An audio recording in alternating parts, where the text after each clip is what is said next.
Imagine standing at the edge of a huge river thousands of years ago. On your side is everything you know: food, your family, your shelter. And on the other side of the water is something you need. But there is one problem. You can't swim across. You don't have a boat. So what do? Somewhere in human history, someone looked at a floating piece of wood and had a completely ridiculous idea. What if I could ride that? We don't know who that person was. We don't know where they lived. And we don't know exactly what their first attempt looked like. But that basic idea would eventually transform how humans moved across the planet.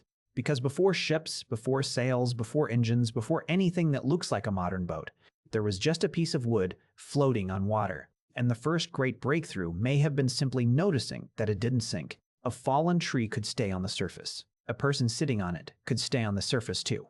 Maybe the first experiments were completely accidental. Someone falls into the water and grabs a log. Someone sits on a floating trunk while crossing a shallow river. Someone ties several pieces of wood together because one isn't stable enough. We can't know exactly which happened first. But the basic problem was obvious. If humans wanted to use water, they needed something that floated. And once people figured that out, the possibilities changed. A single log could become a raft.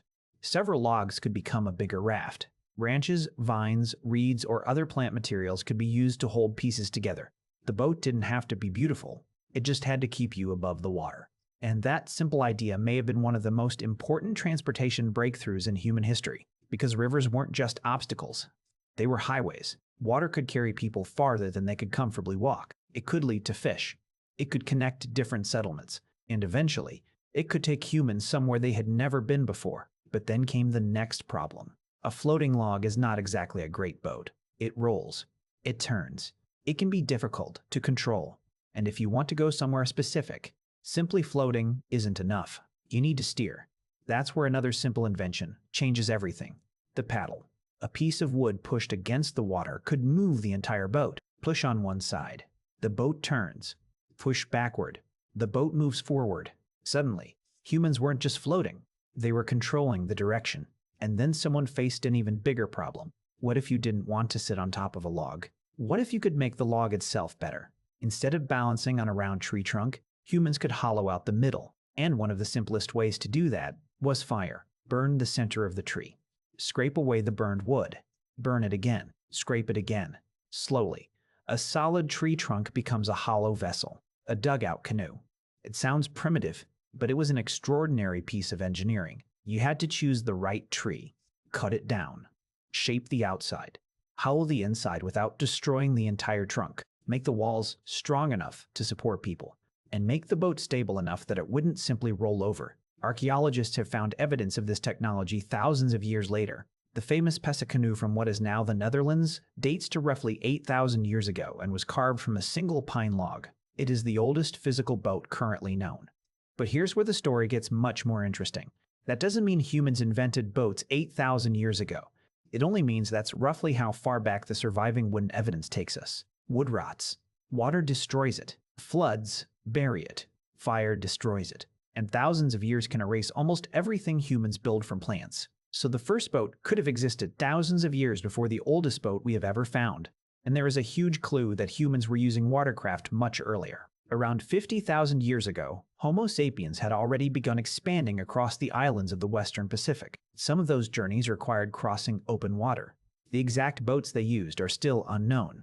There are no preserved Paleolithic boats sitting in museums waiting to answer the question. But humans were getting across. And recently, researchers have tested one possible explanation. They built a large dugout canoe using stone tools based on technology available to prehistoric people. Then, they actually took it to sea. The experiment showed that a dugout canoe could make it difficult open water crossing. But there was a catch. The boat wasn't enough. The people operating it needed serious skill. They needed to paddle together. They needed to understand the water. They needed to navigate. And they needed to know when to leave. Think about what that means. The invention of the boat wasn't just about building something that floats. It required an entirely new kind of knowledge.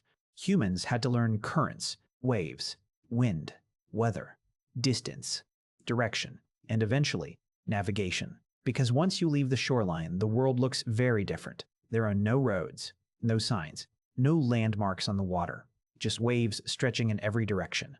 Yet humans kept going farther. Rivers became lakes. Lakes became coastlines, coastlines became open seas, and boats became more than transportation. They became fishing platforms, hunting tools, trade vehicles, migration technology, and eventually machines that connected entire civilizations. But there is another fascinating question. Why did humans build boats in the first place? Maybe it wasn't one single invention. Maybe there were hundreds of tiny discoveries happening over thousands of years. One person notices that wood floats.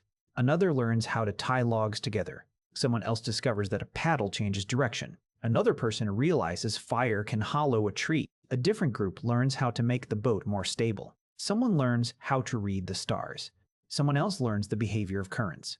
And eventually, all of those small discoveries become something enormous, a technology capable of carrying humans across oceans. If you like these stories about the strange things ancient humans figured out long before modern technology existed, subscribe to the channel, because the next part of this story is where boats stop being simple transportation and start changing human civilization. Once humans could reliably move across water, they could move things too: food, tools, animals, stone, wood, and eventually, valuable goods from places hundreds of kilometers away. Communities that were separated by rivers or coastlines could suddenly interact. Ideas could travel. Languages could travel. Technology could travel. People could travel.